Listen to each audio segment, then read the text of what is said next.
I'm with Wayne for the midweek pod. It's the Thursday. And anyway, how are you, Wayne? Doing good for a Thursday? Good. It's as Thursday as a Thursday be. I've been working quite around the clock, but I've been working myself like a dog to make sure that all the things I want to get finished on Friday, I can get finished on Friday. As we were talking about just before we came on air, I had an unfortunate episode trying to do the same thing last month. You know how people want to get all their affairs in order before the ultimate calling, but before the turn of the month. The ultimate calling. I thought, that sounds like Eric going, Wayne, you're on son. well, up front. No. I'm talking about which holy deity you profess to pledge your allegiance to. I don't of any, but hold out hope. But if there's something better, I'm destined for there. I will believe in Jehovah, God, Allah, Buddha. If Eric wants to give me 10 minutes on the pitch at Old Trafford, all of them. Yeah. Well, yeah. If that, I mean, that not me. I think my knees are. My contribution to Manchester United is better spent talking rubbish with yourself and writing rubbish books and all that sort of stuff. But yeah, no, the January thing. I was trying to finish this archive, this digitizing of the archive that I've got. I thought I'd done it. I got the last set of mini discs out, and I thought, all right, by the end of January 31st, it's all going to be done. So triumphantly, once it was all done, I took the last box back into the big box, only to see that there was another box of mini discs, which has been annoyed me so much that I really shouldn't have had it done by this soon at the start of February, because we're on the 8th. I was just checking the date there. I really shouldn't have had it done this soon, but I've worked so hard to make sure that I get it done. And I'm down to the last 4, and I can. There might be some gold in there. What's on. Well, I'll tell you what's on. What was on today's menu. And by the way, this is the Tom Tyrrell tapes that you've mentioned before. Oh, yeah. Tom Tyrrell archive. So all this is from United 86 to 2011-12. And so these ones, and the missing discs were from 2001 to 2003. And I was starting to wonder why am I not seeing a lot of content in there. Golden period. Because, Rude up front. Well, what? Yeah, exactly. What I listened to earlier was Ferguson's U-turn on his retirement. I listened to that. On the 4 discs for tomorrow, Fergie after Real Madrid in 2003 to Charlton at home. So that's winning the league, but also losing the Champions League. Ferguson pre-Real Madrid away, so I presume he'll be happier in that one. Cup exit in February 2003, so this will be when Beckham gets the boot at his head. And 14th of April to 24th of April 2003, so some miscellaneous Fergie stuff in there as well. Nice. So a nice little period. It'll be entertaining for me for what is most definitely the final run of the mini discs. But nice. Well, you were saying off air, it's more than 700 hours of stuff, so that's a hell of a lot of material, including, and people caught it, Tom Tyrrell talking to many of the Munich survivors about the crash, which, the anniversary was on the 6th, a couple of days ago, usual sort of commemorations at Manchester Platz in Munich. And at the plaque at Old Trafford, which Fergie and big Sir Jim attended. Fergie shuffling along, he's still with us, although looking quite old, I'd say. I suppose he is quite old. And you helped put together the Manchester United podcast, which is always excellent, by the way. I mean, I suppose I shouldn't, big up the official stuff, Pravda, as we used to call it. But it was a really excellent podcast this week, with some of the Tom Tyrrell material narrated by Paddy Barclay, just with the voices of some of those survivors. Yeah. Jackie Blanchflower, Bill Fawkes and Albert Scanlon talk about the memories of the Babes as a team. Scanlon in particular is great, talking about all of the players. He actually sounds like he's been plucked from one of the streets around Old Trafford, because his voice is so distinctively Salford that he's the sort of homegrown. The old players were homegrown, all three of them were homegrown, but he's the voice that places it in Salford, really. And he talks with some kind of worship of all of the players that he played with. And then you've got, obviously, the events. So they talk about the European adventures, and then it gets obviously very, very emotional. Bill Foulkes, the way that he speaks about the crashes is devastating, really. He speaks about it so bluntly. And then you've got Blanchflower, who he's funny. He's got a dry sense of humour, so you're laughing with him. But then when the sadness hits in his voice, that's the real heartbreak in it. And then a couple of funny stories about, and they are funny stories about what happened in the hospital after the crash. Scanlon talks about wanting to listen to United play games and then wanting to get some Coca-Cola, which I won't ruin the story. It's quite funny in there. But obviously working through the entire archive itself is a privilege, but going over something like this to produce something like this is different, because obviously different for United as well to put out. And I'm very, very honoured that United did put it out. That it's something that's quite close to the bone. In this isn't like a cookie cutter. The crash happened, Harry Gregg went to rescue them, and United fought on and everything like that. This is very, very raw. It's very emotional. Yeah.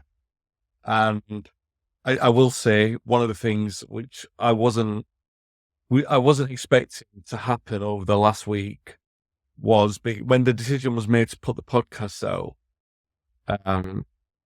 We obviously wanted to run it by the family members of the deceased, or now deceased, the survivors on the tape who are now deceased.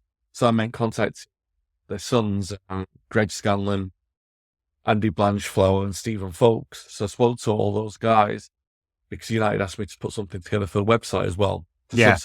Introduce what the podcast was and make sure that everyone knew that the families were aware of this and were happy with it. And as you can expect, it's been a long time since those sons had heard those interviews. In fact, not ever they hadn't heard those interviews. It's been a long time since they'd heard their fathers speak like that, if they had at all.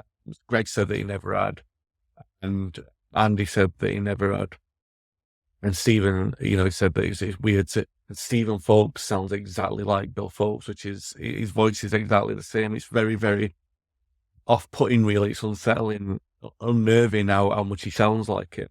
But they were all, obviously they were very emotional, but they were very supportive of it to come out as well, which is just as well, considering that I'd made it and then waiting for them to say, hopefully, that they liked it.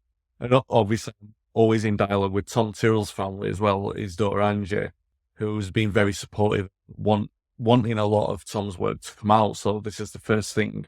For this to be the first thing that comes from the archive, I mean, there's going to be a lot more, hopefully on your podcast as well, or on this podcast, because I'll be sharing some of it in due course. But for this to be the first thing that came out, which was kind of unexpected because I've made a couple of little things as well, it was obviously a big thing. Yeah. So it's been nice that they were all supportive of it.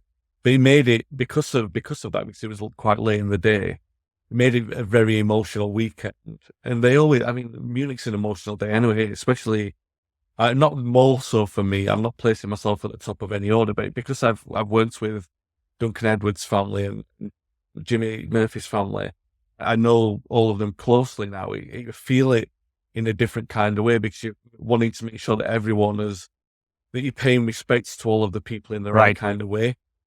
And so it was already a kind of emotional build up to it, but for this to be like thrown in the last, it was made it quite difficult actually, to be fair. But then you put it out and everyone's responded very nicely and very kindly so far.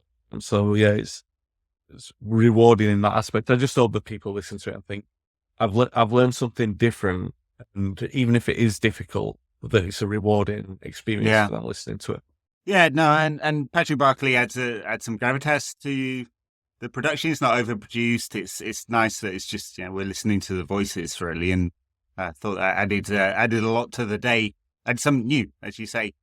In terms of the actual commemorations, large crowd at Manchester Platz in Munich, as there always is.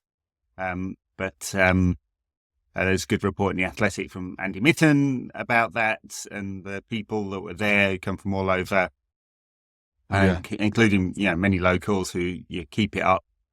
And then the ceremony at the plaque, Old Trafford, which Sir Jim attended. I guess his first sort of official act, although they've had the whole team in there all week, I think. Certainly get the impression that the INEOS team are really ticking up their involvement at Manchester United at the moment, with the board ratification of the deal. 99-point-something% vote for it, unsurprising. I was kind of wondering who voted no. There's none of the major actors involved. Joel suddenly has a U-turn, and then we'll get Premier League ratification at some point. But good to see Big Sir Jim at the ceremonies. I'm not sure if he's been to one before. No, I wouldn't. I wouldn't have thought so. And I think a few people made comments about like the Glazers not having been there before. But I think considering the timing of everything, it made sense. I'm not dismissing the fact that he was there. Brailsford was there as well, alongside Sir Alex. It's a long time. Those ceremonies, by the way, I was there. It was very cold. It was raining non-stop. It was pretty bad rain, and the ceremony for that goes on longer than what it has done in the past. It used to start about 3:15 and then finish just after 3:05. They'd do a rendition of Flowers of Manchester, but they're adding things to it, and I guess it's because the ceremony itself becomes bigger over time. But I think probably from my recollection, Fergie was probably stood there for a good 45 minutes in the cold and rain. My knees were sort of freezing up, so I can't imagine what his were like.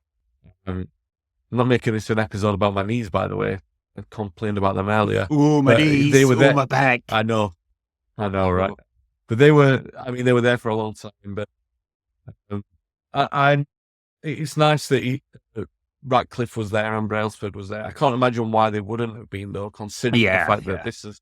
I'm not going to say PR, because I don't mean it like that, because they're there and they're showing the face. That's the main thing. I mean, it's nice for that. But it would have felt like a misstep if they weren't there. And so far, everything doesn't seem to... They seem to have got everything banged on so far. Well, it's bus from Failsworth to Old Trafford. It's a bit tricky. You probably have to change a couple of times, don't you? It's a good hour's trip for Big Sir Jim there. Yeah. So, or maybe the private jet from Monaco. I'm not sure which mode of transport he took. Anyway, all very respectful and in the right kind of tone. And congrats on the podcast and the piece on Man United. I thought it hit all the right notes. And so, if any listeners haven't quite got around to listening to that, it's well worth an hour of your time. Thank you. All right, so that's the Munich commemorations.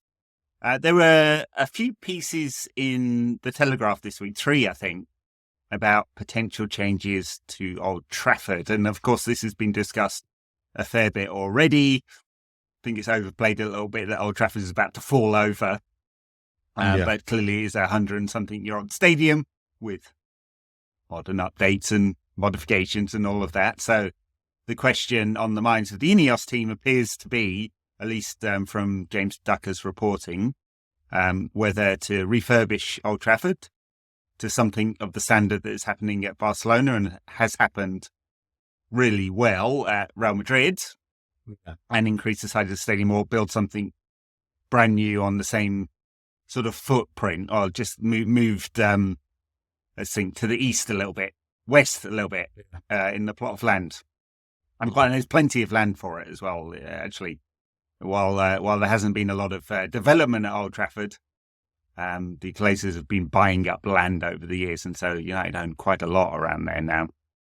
So, and the reporting is coming through. People haven't. It's behind a paywall, so people haven't seen it. Basically, the first piece says there are these two options. They're discussing it. Big Sir Jim would like a quote unquote wow stadium. Ed, why Big Sir Jim? Why Big Jim?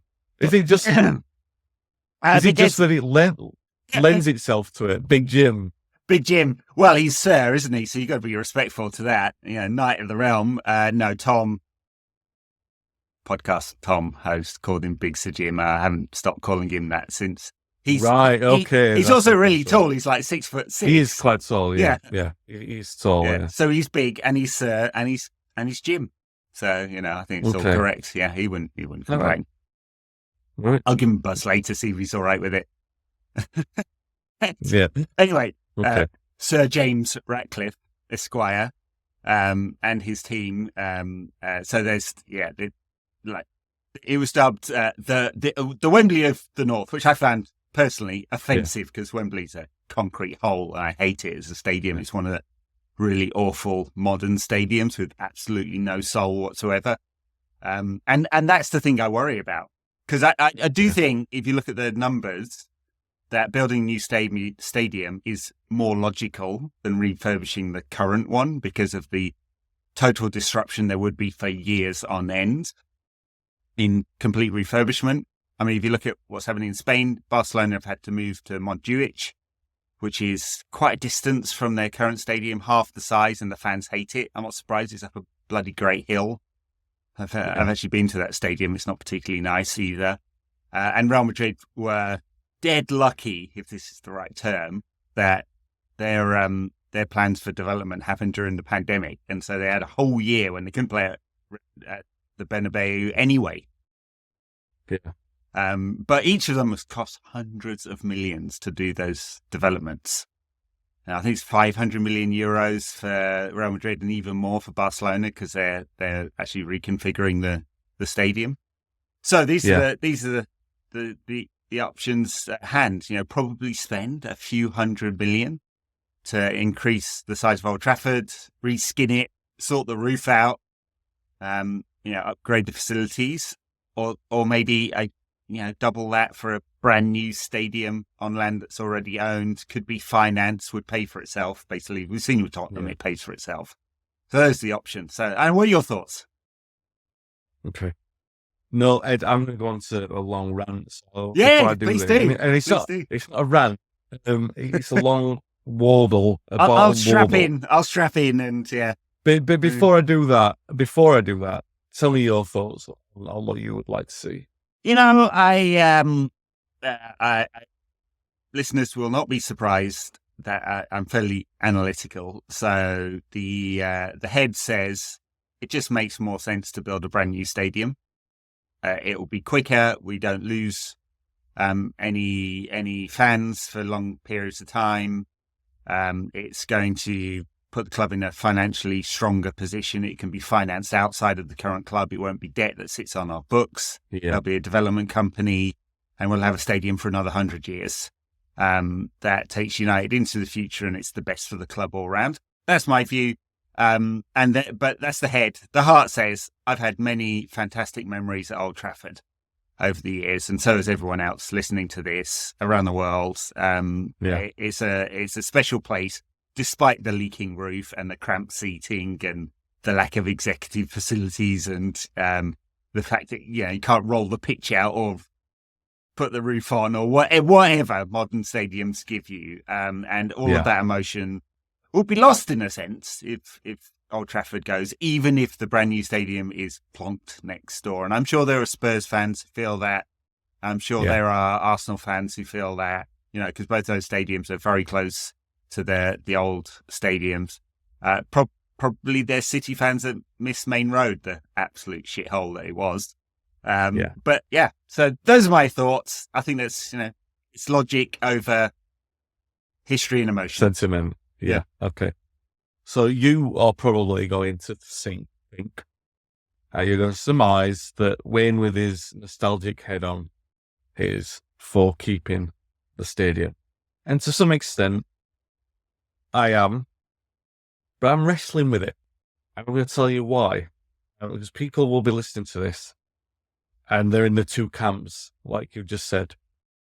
there's a division between logic and sentiment. Well, I am here to tell you that if you have a thought on one or the other, it doesn't make you wrong. It doesn't make you unaware of what United's history is. Yeah. It doesn't make you unconnected with it. And I'll tell you why. I'm not going to mansplain it to you, Ed. I don't mean it like that. What I mean is, I can't see you on camera, but you manspreading as well.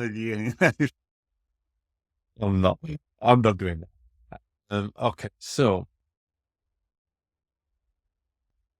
this is the thing. There are two strands for United. The first one is the nostalgia and tradition of Manchester United connected to Old Trafford, which stretches back, like I said, over a century now. 1909, 1910, when it opened. Throughout that time, it's been home to United's most famous team. It was the home for the Busby Babes. It was the venue of the two most emotional nights in Manchester United history, which were one was an afternoon, Sir Matt Busby's passing, the Everton game, and the other game was the Sheffield Wednesday game. It's been a venue that has been bombed and survived and rebuilt. Yeah. And all of United's great teams have played there, even going back to the first great team that won the title in 1910, because those were all the same players. That was United's first great team. So all of United's greatest days, apart from their actual birth, have been played in Old Trafford. But the other side of me looks at it from a different traditional viewpoint. And that viewpoint is that United have always outgrown their home and they've moved stadium. They've done, I say always, the initial plans for Old Trafford were to be a 100,000 capacity stadium. And that was the idea put in place by Davies when he financed the stadium that eventually would. And this is a time when United were in 30,000. So where they got the idea that they'd be able to fill it with 100,000, it was daydreaming. But it was a daydream. Yeah, it was a daydream inherited by Busby, because he firmly believed that. They wanted to make it into a grand palace, especially so when they saw when they saw the rebuilding of the Old Trafford, and Gibson worked so hard on the infrastructure, making sure that fans could get there to improve attendances. And then when Busby was there and he saw the Bernabeu, he wanted it to be palace in England just the same way. And then obviously the Munich happened and it affected United's finances, and then they were more concentrated with building a team to compete, all that kind of thing. And then over the years, it's undergone so many refurbishments. There are people who say that it's unrecognisable to the 70s and 80s. Even going back when I started going to Old Trafford in the 90s, it's fairly unrecognisable for that. Well, obviously the Stretford end came down. When I first started going to Old Trafford, I don't know why this was the case, but I used to sit at the back of the Stretford end, because obviously it was mostly standing, but there's a little square of seats there. Yeah. And I used to be in that. That's changed. There used to be standing alongside what is now the North Stand. That's obviously all changed. I mean, actually, the concrete in the first lower tier, that's from 1909, basically, I think. Everything above it was rebuilt. Most of the K stands was rebuilt, and the South Stand's pretty much original. The players don't come out of the same tunnel. That got moved in 93. Yeah. And then there's the other side of it, which is going on to one of my earlier podcast monologues about the history of owners and James Gibson's benevolence to Manchester United. Whenever we have had a benevolent owner, they've usually gifted something extravagant. In the case of Davies, it was a stadium. In the case of Gibson, it was complete, utter servitude with the wealth, which it would have been the complete redevelopment of the stadium. And it was really because of the money that he put into making sure that Old Trafford was rebuilt after the war. Most of that, yes, some of it came from the War Commission, the compensation that they got, but a lot of it was from Gibson's own pocket as well, and all the redevelopments that came afterwards. And what is there to say that, why shouldn't Jim Ratcliffe's, yes, all right, with some help from the government schemes, but maybe, we'll come on to that.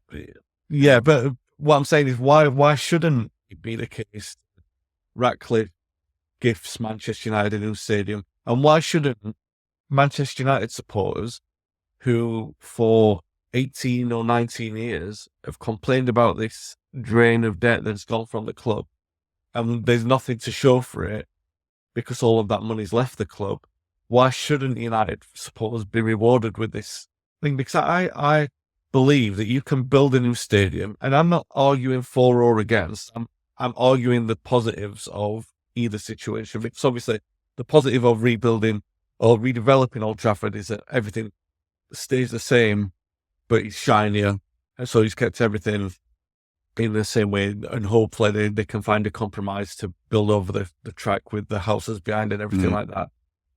All of those things, which I know are completely separate conversations, but that's the plus for keeping it. The plus for moving or building new cities, ideally on the same premises, you can still keep all those parts of history. You can, people might think this is sacrilege, you can move that original tunnel and have it be a feature in the new stadium. You can move some of the same features that are in the new old stadium, put it in the new one. You can move them and it can still be the same thing, because that stadium it was bombed, it was demolished. The new stand, the Stretford End was demolished. The K stand has been demolished and rebuilt. The Megastore was moved to be put on the front. The statues have been moved around. Everything of that stadium has been rebuilt. So don't hold on to the sentiment in the aspects of the physical form. Exactly, because you can rebuild that, and there's nothing wrong with someone who wants there to be a new stadium, ideally on the same site, because you can still keep the same features and you've still got the same history, and it still ties into the tradition of United outgrowing what they become. Obviously, it takes a long time to outgrow the original premise that was intended for 100,000, but then eventually came with seating, obviously. It reduced the element of what was available for that capacity. And they've done well to get it up to around 80,000, considering that there is that the issue of the South Stand development. So now they've outgrown it. And they can fill it, where they can fill another 20% over the top of that. There's nothing wrong with that, and that's where I am. Wasn't as probably not as long a monologue as you were expecting, really, but that's where I am with it. I'm on either side. I can see the pluses of it, and I'm just not here for anyone who argues down the opinion of another one based on tradition, because either has a root in tradition. No, I think that's all fair. And I think if you asked Real Madrid fans, because the Bernabeu has been completely redone. I've been there quite a lot, actually. Long story that we don't need to go into, but I used to have a Spanish girlfriend whose father was on the board at Real Madrid anyway. So I'd been there quite a lot. And it was just a horrible concrete bowl, nothing to it other than, there was a roof on one stand and there was nothing about the inside of it, not particularly nice. Now, they've completely redeveloped it on the outside with a new skin, all the concourses redeveloped, brand new roof over all of the stands, pitch moves. It's almost nothing like the Bernabeu of old. But I don't think there'll be any Real Madrid fans say that, well, you've destroyed my history. I don't really think, Tottenham may feel differently. I don't know. They've got this fantastic new stadium, which everyone agrees is fantastic. They've done it in a way that feels, I've not been there yet, but everyone seems to think it, adds to the atmosphere and so on. I've been to the Emirates and I hate it because it's the worst kind of modern stadium. It's just the worst kind of, there's just nothing there. There's no soul to it at all. Someone just farted out a plan. I mean, you could ask ChatGPT to give you an architectural plan for a new stadium right now, and it wouldn't be as soulless as the Emirates is. Fucking hole. Wow. Sorry. But, you can do this. What I'm saying is you can do it right and you can do it wrong. You could do the development wrong. It would destroy all the history, and maybe we don't like it, So I think what really, really matters is what comes next, how they do it, how sympathetic it is to United's history, incorporating all the things that matter to us, whether it's a brand new stadium or a redeveloped current one. I think on the Telegraph piece that said, hey, they may be looking for some levelling up money here, I suspect that's really not talking about Old Trafford itself, but the surrounds and the ability to build a kind of village type thing that City have got and do some redevelopment on the kind of last piece of Salford that's not really, because the Quays are completely different than they were 20 years ago, even 10 years ago with some of it. And this would stretch to this part of Old Trafford.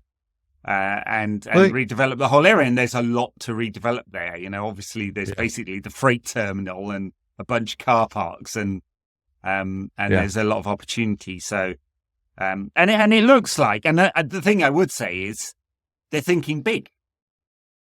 Clearly. Not just in size of stadium, but in terms of like the vision. No, and that's the thing what I was saying earlier about the United moving forward. That this is that, and I don't think, considering that it's part of the new ownership structure, and part of that progression, that I would only see that as a positive. The one thing I would say, just to close on the points of the tradition aspect, is where the Jimmy Murphy statue is placed, which is at the back of the Stretford end. That's the only statue really that is where his position has any value. So you can move Busby and you can move and I know people might say that this is trivial, but this is what matters emotionally to some people. I count myself in these people. So Sir Alex Ferguson, you would presume the new stadium will have a Sir Alex Ferguson stand, so have that stand adorned with a statue.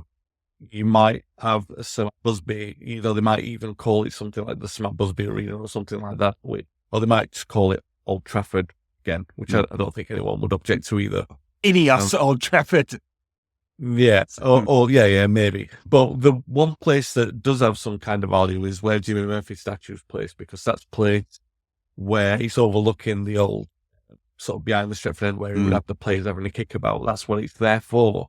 So, but there's nothing to say that statue can't remain in situ in that position if they were to down the stadium or repurpose it or whatever. That statue can remain in the same place, and that would be the only thing that I've got any particular bugbear about, because everything else, even the Munich memorial, because things like that, even the old, the brick with the names, that's been remade and redeveloped and moved around. So all of those things, all of these things can either be moved or remade or redeveloped.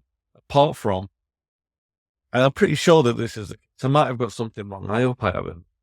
But I'm pretty sure that the Jim Murphy thing is pretty much the only. People might argue that they're attached to the old Dennis Law statue that's actually inside the Stretford end at the top. But you could move that into a new, you could even make that little feature of a new ground and put little statuettes within, because people always argue about how many players should have statues. And, we all want, if United had a statue for everyone who was as impactful as Thierry Henry and Arsene Wenger, like they've got outside the Emirates, or all the City players, you wouldn't be able to you just have to put a City shirt on to get a statue now. So yeah, exactly. So and there are a lot of players deserving of it. So maybe that's a feature for the new space of inside the stadium, that you could have something there. But the only thing that really has any emotional resonance to me outside, and not the only thing, but that'd be my sticking point. If you're going to knock it down, or if you're going to build a new stadium, make sure that you keep Jimmy in the same place as what he is, because at least then, if you do that with the new stadium, when people are walking from the Old Trafford tram stop down to, they'd have to walk past Jimmy. They would, to the new stadium. Yeah. And then they'd say, well, why is that important? Well, this is where the old stadium was. This is where the Busby Babes played. This is where they trained. And that would be a nice fitting monument. It's still a part of the history, it's still there.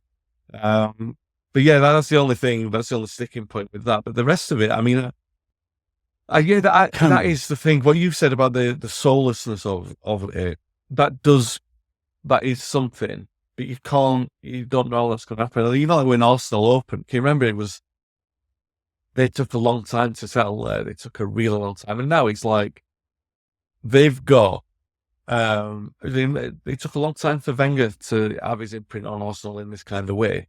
Because when Wenger inherited Arsenal, they were traditionally English teams. He had the spine, and then he added the continental stuff to them. And then when they moved to the Emirates, it was only then they became the slick passing team, like a Barcelona-like kind of thing. They were Barcelona without the stomach to the fight, basically. But they redeveloped their entire identity and I wouldn't want United to do that. Yeah. You know, you evolve, yes. But it's funny because a stadium we've seen it with different teams. Arsenal are an example of that. They can be redefined as an identity. Yeah. I wouldn't want to see that with United. Have the soul sucked out of them by, like you said, the kind of ball that we've seen. INEOS ball. Yeah, we'll see. I mean, there are some fantastic stadiums around the world, and there's a blueprint there for what can be done. And financing will be available, whether it comes directly from INEOS or Sir Jim's pockets or some kind of debt. Just a last point on the debt and the money. So redevelopment money from the government, there's a lot of people being snarky about this. I'm sure it would be for physical redevelopment in the surrounds, which I think contributes to the local community, one. And the idea that government hasn't been involved in football finances some way is just completely fanciful. I mean, obviously, Manchester City Council still own the Etihad, and Manchester City are leasing it. I was going to say this. Yeah, on a fully repairing basis. So they all the expansion they've done recently is all paid for by the Abu Dhabi royal family, who are officially not the owners. Nod, wink, wink. Yeah. And West Ham obviously have the new stadium, the Olympic Stadium. They're paying £3 million a year lease, and they don't have to cover any of the repairing costs. That incredible steal. For 99 years. Both Arsenal and Tottenham borrowed money from the Bank of England Pandemic Fund at incredibly low interest rates. So that is a government institution that they're helping with their finances. It's not a brand new stadium, but and then Kieran Maguire, who I do think is fantastic, the football finance guy, was being all snarky about it on Twitter. By the way, do you know how much tax Brighton have paid? Corporation tax, that is, not VAT or HMRC wage, individual taxes. That's just passed on. Do you know how much they paid in the last 10 years?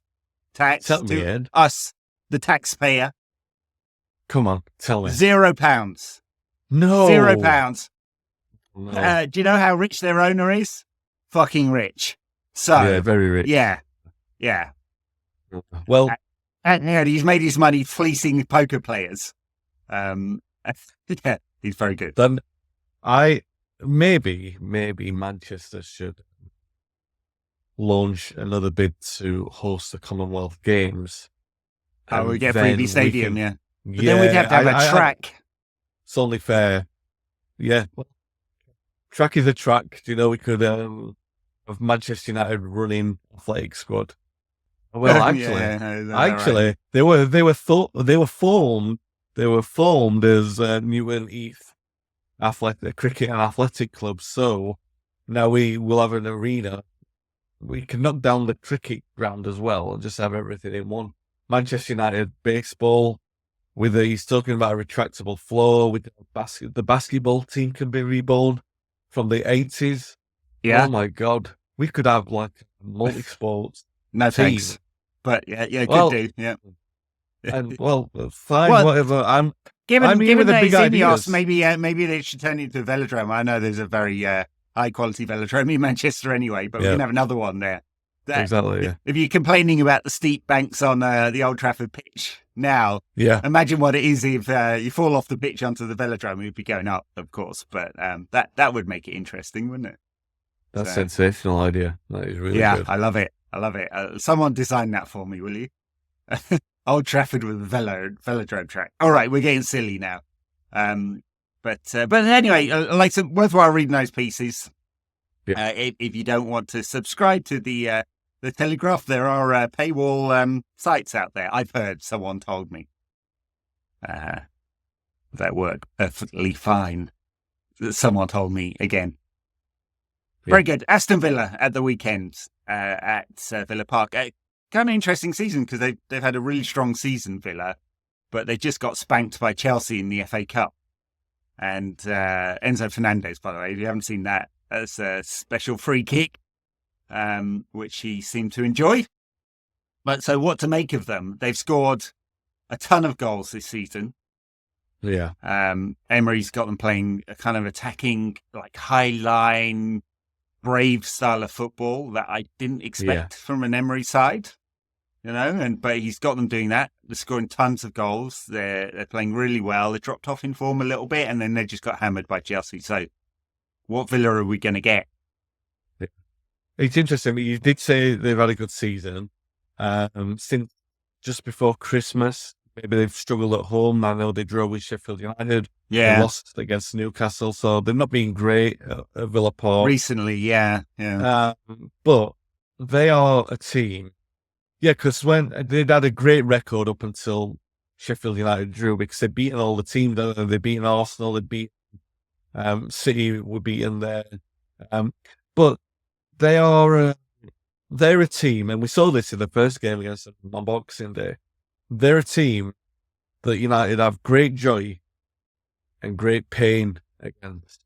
And it could easily go either way because they've got all the pace in all the areas to absolutely destroy our defense, particularly with Martinez out wide back in. Yeah, but they also, like you said, they leave too much space. That United, I mean, that's why United came back on Boxing Day, because they were overconfident. They overcommitted. It's the 2-0 lead that they got, and United caught them out on that, and they never shut up shop.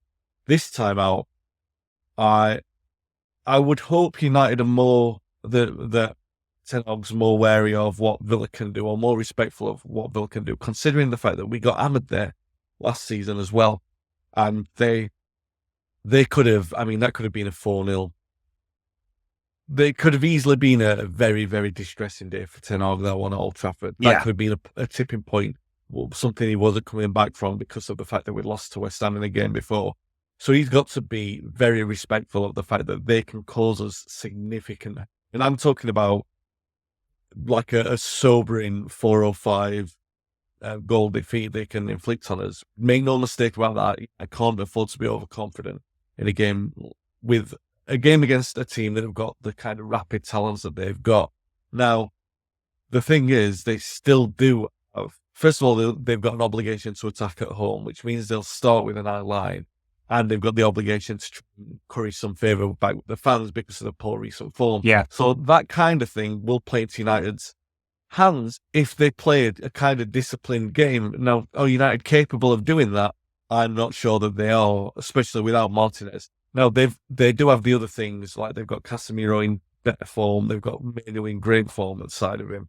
So these kind of things play in our favour. And, of course, we played very well at Wolves last week as well, for large parts, apart from the second half brain fart. Best first half of the season. Yeah. So, I couldn't predict it because all of the elements are there for it to go horribly wrong or beautifully right. Yeah. But that's part of what makes it such an entertaining prospect of a game, really, because of the fact that you got a strong feeling that you are at least entertained from it. Well, look, I'm definitely worried about Martinez being out and Harry coming in. Not because I'm bashing on Harry for no particular reason, but because of the lack of pace that Harry, Maguire and Varane have in the centre there. The fact that it's away from home Villa will have the onus to attack and will probably be a little bit deeper and play some more, slightly more transitional football. I think plays into our favour a little bit. This is where Villa get caught out in transitional football. The stylistic matchup and the fact that it's away from home actually gives me a little bit of confidence. We'll see. United got this wrong in the past. The challenge with Martinez being out, of course, is he just moves the ball so quickly, and it really does. You can over-tactico this, can't you? But I think it really does make a difference in terms of how United build up and how they get the ball forward. Harry is a good passer, but he just does things slowly. Yeah. So, actually, if you look at the data on progressive passes and distance, Maguire and Varane are almost exactly identical, right in the middle of the pack. Premier League pack, that is. So it's, there is that. It's definitely a concern. I think apart from that, there won't be a lot of changes. I don't imagine that he's going to change the forward line and the midfield around too much. I mean, Casemiro, mainly you want them to be playing together. You want them to find an understanding. I do think it gives a good balance to that United midfield. And up front, clearly Marcus not been in the best form this season, but has now got a few goals in a row. And you want him to be playing off the left where that is much more likely than anywhere else. Garnacho seems to have found, he seems to have adapted to playing off the right perfectly easily, perfectly well. Doesn't seem to have impacted his game. Might not be exactly what he wants, but as we saw at the weekend, he can score with his left foot as well. And obviously Rasmus is in a good vein of form now.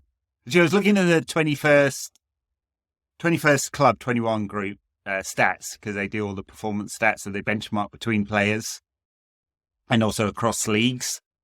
So if you take that as a model, Rasmus Højlund is one of the most improved players in Europe this season. I was surprised when I looked at the data, actually, because we don't really think about it, because he took a long time to score a Premier League goal, but take it in the round, and actually his performance has been very strong, and it's just data. It's a talking point, isn't it? But clearly he's coming into some form. I was kind of really encouraged by the first time hit and goal of the weekend, because he just took it really cleanly, and that was not a strike of someone who's lacking confidence at all.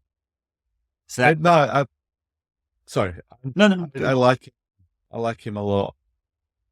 I wasn't as concerned. I think I've made the point on the pod a few times. I wasn't as concerned by, as many people seem to be saying, about the lack of Premier League goals, because he was still scoring, and he was scoring in the Champions League, which is, I guess it might be a little bit easier to score in the Champions League these days than the Premier League, but he was still scoring goals.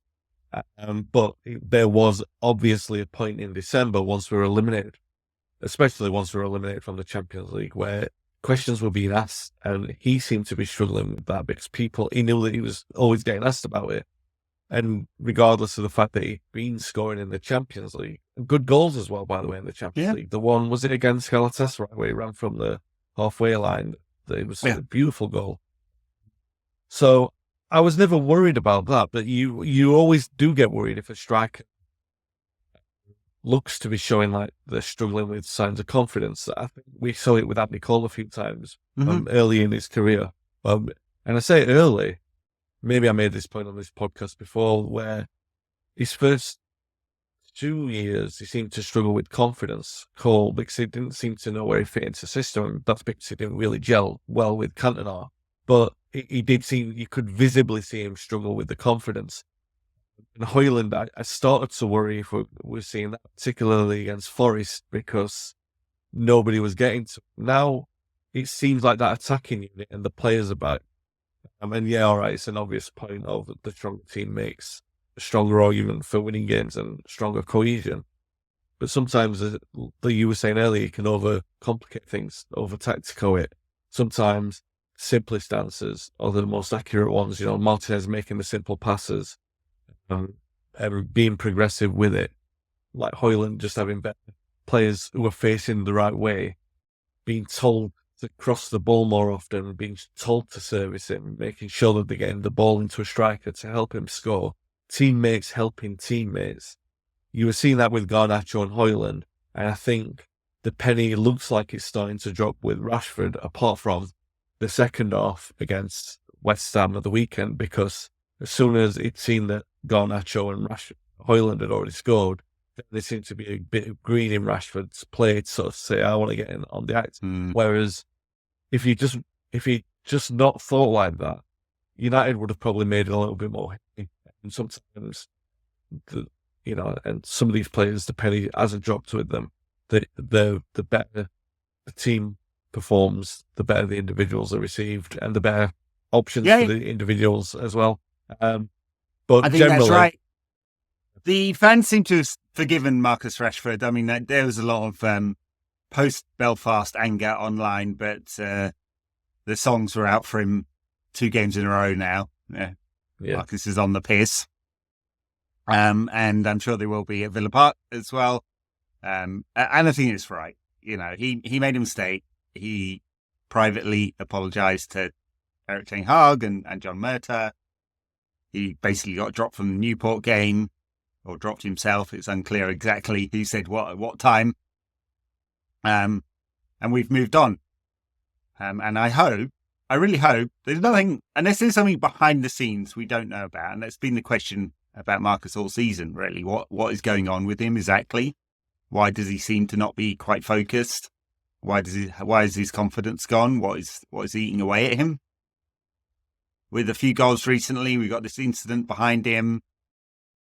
Let's hope he has a fantastic second half of the season, because if United are going to move up the table, get into the European places, progress as a club, Eric's going to keep his job. We're going to need Marcus Rashford scoring. He's not going to get another 30 goals again, but if he can get another 10 goals between now and the end of the season, we'll all feel a lot better about it, and United will be in a much better position. And United are better for Marcus Rashford playing as well as he can, undoubtedly so. So I really hope, for his sake, for the team's sake, that the recent sort of run of goals, and we'll forget about the drinking, sort of.